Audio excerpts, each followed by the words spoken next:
What's up, guys? Zack Hample back here at Progressive Field for the second straight day.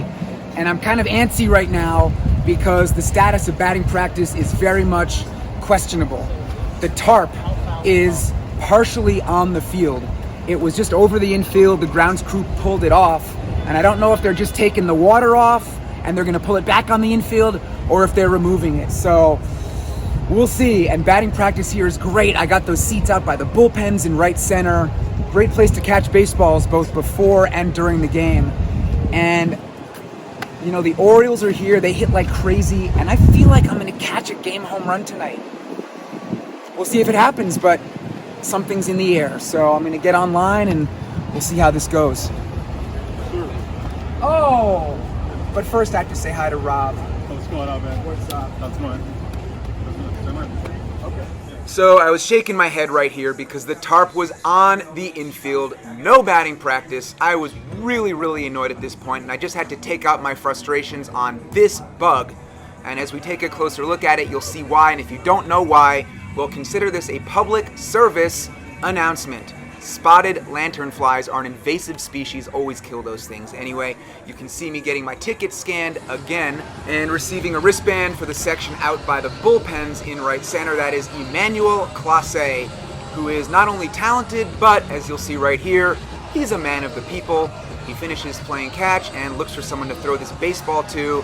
That dude makes the grab and hands it to his son. So that was cool. And you know, there really wasn't any reason to stay in the outfield at that point, so I was like, hey, come on, you know where we're going to go? Well, first we're going to head across Heritage Park, and then after that, we're going to go through this walkway, which goes underneath the left field bleachers, and after that, well, you can see fans entering the stadium and receiving their free t-shirts, and after that, I headed down toward the left field foul pole and closer to the infield because the Guardians were out there doing their thing, running and stretching and throwing, and a very basic and obvious strategy for getting baseballs, which a lot of people just don't seem to comprehend, is that, well, you just gotta go near the players. Wherever the baseballs are being used, hang out there because it'll greatly increase your odds.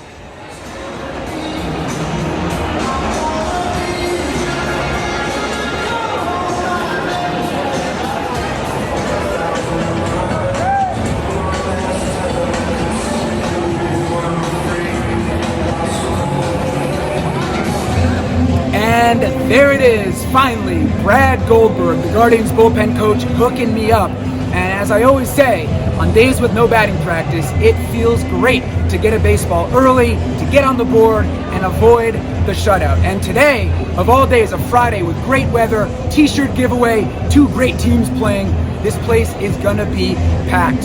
And you know what else feels great? How about saving money on your tickets? Yes, that's right. I am giving a shout out to my friends over at SeatGeek because they are sponsoring this video. Now, SeatGeek, as I hope you are aware by now, is the official ticket marketplace of Major League Baseball. So they got you covered for all of your ticketing needs. And the fine folks over at SeatGeek have given me a special code that I can pass along to you guys. And when you use it, you can save 15% on your tickets. So I'll explain how that works in just a bit. But first, to give you a refresher on what it looks like when you use SeatGeek, well, it's an app that gathers tickets from all over the internet into one spot to make buying so easy, very user-friendly. And here's the first thing to keep in mind. When you pull up the seating chart and you see all those colorful dots, guys, focus on the green ones because those indicate the best deals. The red ones, not so much. And also SeatGeek rates every ticket from 0 to 10, again, to make it so easy to tell right away just how good of a deal you're getting. And it gets better because SeatGeek also has a buyer guarantee, so you guys can shop with confidence. Now, as far as using the code and saving the money, also very easy. Just check the description for this video. You will find a link there, and when you click it, do one of two things, all right? Either sign into your SeatGeek account or sign up and create one. Easy. And in the promo code section, you want to enter Zack15, but make sure you spell it right. That is ZACK15, and you can save 15% with a savings of up to $25 on this one-time offer. So definitely take advantage. Again, Zack 15 is the code. And by the way, that fancy section that I'm sitting in out in right center field where they double scan your tickets, they give you a wristband, very exclusive, great place to catch home runs. You can sometimes find tickets there on SeatGeek. So if you're not using the app, you're not taking advantage of this deal to save money, man, I don't know what you're doing. And if you're not seeing the Guardians or you're not seeing Major League Baseball, it's cool. You can still use SeatGeek because every day on the app, there are more than 70,000 events. That's so many events. So if you're seeing concerts, if you're seeing comedy, you're going to a festival, anytime that you guys are going to buy a ticket, check out SeatGeek first.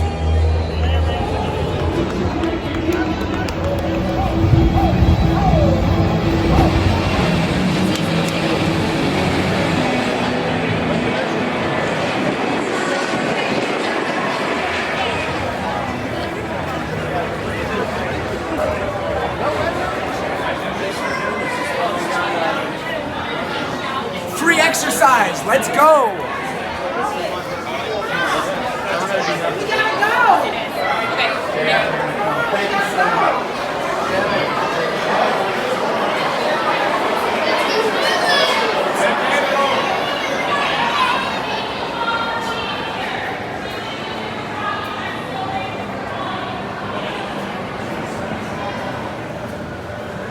I said yay to free exercise, but this is excessive.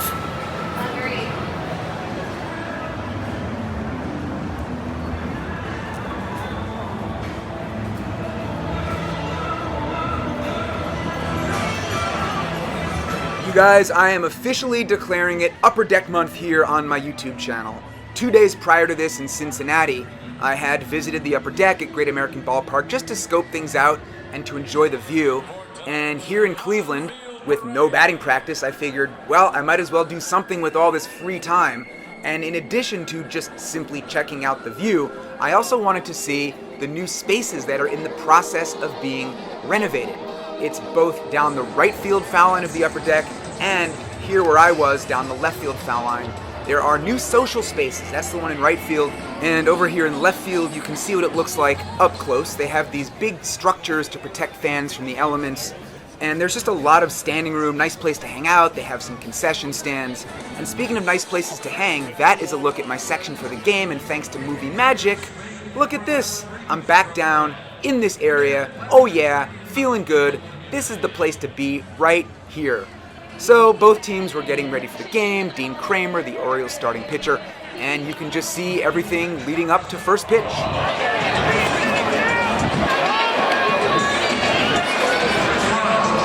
can get a free order of breadsticks with any online order. Okay, ladies and gentlemen, so much coming up here. We're going to see you starting. All right, Carl. There he is. What's up, guys? Yogi.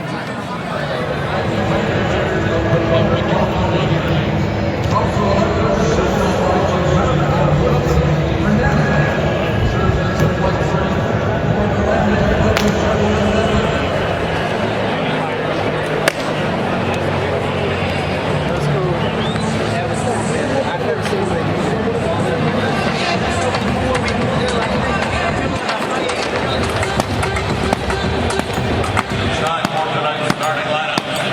First in the bullpen,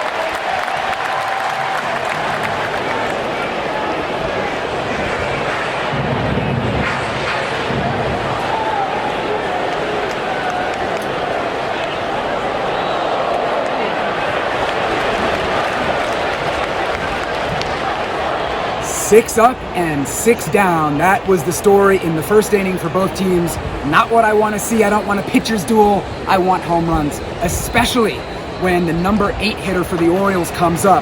Can you get a shot of my phone? Kobe Mayo right here. He is a top prospect making his major league debut and batting right in front of Jackson Holliday. So Mayo, unfortunately, bats right-handed. He does have tremendous power, so as the pitch comes into O'Hearn, he draws a walk to start the second. So he definitely has the power to hit one out this way, but I think it's more likely that he'll pull it. The catcher, number 35, My guy, Mr. Grand Slam. So yeah, I'm especially looking forward to seeing Mayo, just as a baseball fan, to see him in action, but also catching anybody's first home run is always really special.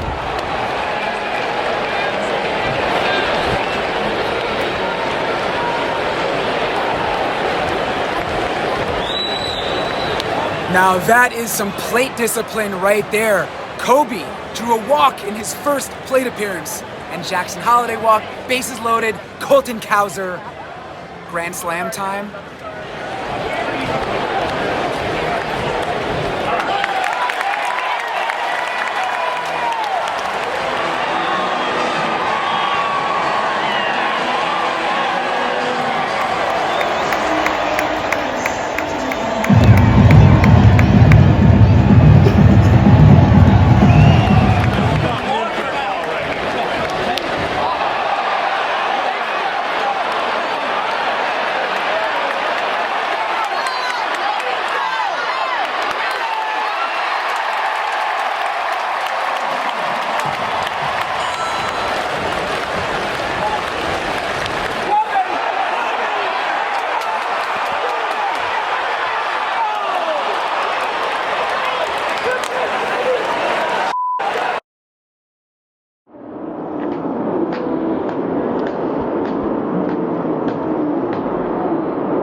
That does not feel good.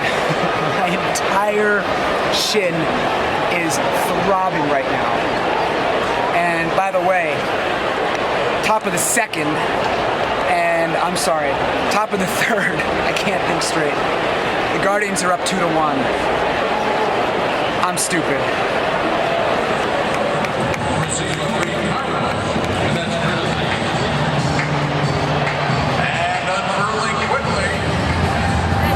All right, sure. Yeah, for sure.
This game has moved to the bottom of the sixth inning. Guardians are on top 4-1. And as you can see, all the Orioles relievers in the background. I just got to shout out Charlie Rose, one of the very coolest baseball glove stores in the world, in San Diego. I was just there recently, got them in a video. They gave me this shirt. I said I'd wear it, and mission accomplished. Now can we have some home runs, please? Hello?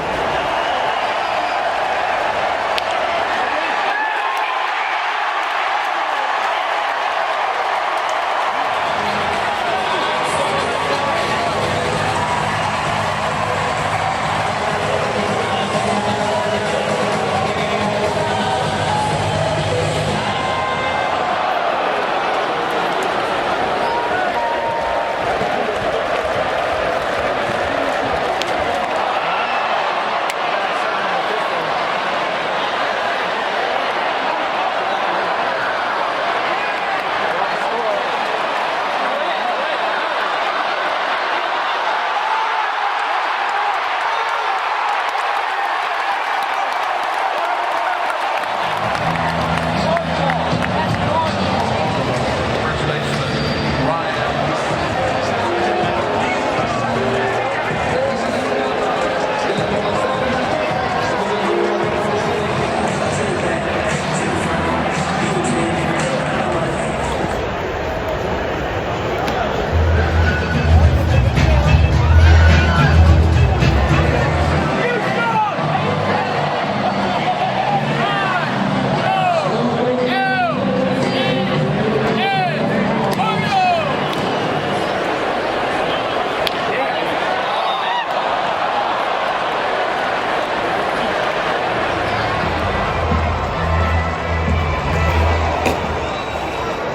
All right, let's take a closer look at Guardians closer Emmanuel Clase. The dude is an absolute beast. At this point, he had a 0.72 ERA. It's just ridiculous. He was wondering if he was going to get in the game. It was not a save situation, so he was looking on from the bullpen while this happened. Colton Cowser, RBI single up the middle. Jackson Holliday is rounding second base and heading toward home. Well, that's Kobe Mayo scoring his first major league run.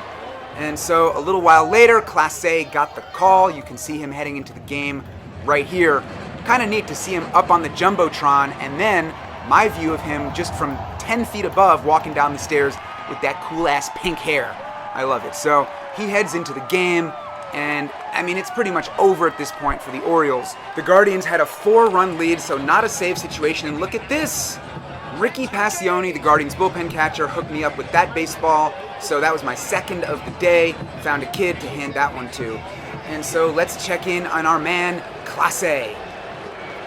Yeah, that was Kobe Mayo striking out. Tough night for him, 2 walks, 2 Ks. And check this out, a different kind of hookup from the bullpen. Look at this.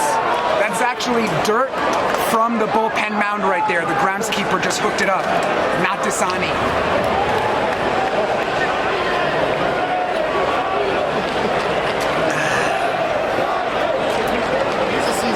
Good. And this game's about to end. Or was it about to end? Jackson Holliday had other ideas, as you can see right here. Single up the middle, and in fact, Holliday was the only Orioles player with multiple hits in this game. And the groundskeeper, meanwhile, who gave me the water, was nice enough to take that bottle from me and chuck it. So that was kind of fun. But yeah, this game, well, it did end right here. Colton Cowser down on strikes. Emmanuel Clase was very excited, of course, as you might expect. The outfielders not quite as excited, but still excited. And the company that sells fireworks in Cleveland, they gotta be excited. So the final in this game was 8-4, and the Orioles actually only managed to get 4 hits all night. The Guardians had 10, including 3 from Josh Naylor. Love to see this, the ball boy handing out baseballs to fans. Gotta spread the love, gotta spread good vibes. Speaking of which, look at this kid on the left here. He had gotten the lineup card, and the fan standing next to him, well, he had brought a copy of my book, which you can see how I signed it right here. His name is Frank. That book is called The Baseball. I'll link to it in the description. Definitely pick up a copy. It's an excellent read. So I was signing all kinds of stuff for people. Fans weren't leaving because the Guardians were about to shoot off a whole lot of fireworks. So enjoy the show.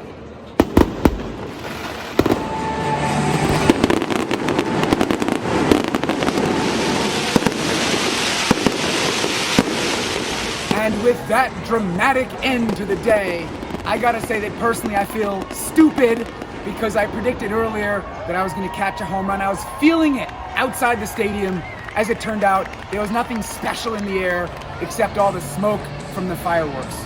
Just one extra base hit combined for both teams, a fifth inning double by Josh Naylor, so that does make it rather difficult to catch home runs, but I did snag 2 baseballs, both toss-ups, gave them both away, but they both count for the lifetime total. So that number is 12,632.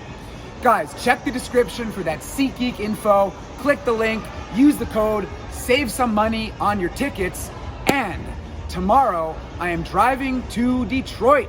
There will be a ceremony for Jim Leland and commemorative baseballs, so hopefully I get one. Please subscribe. Thanks for watching this one, and I am out of here.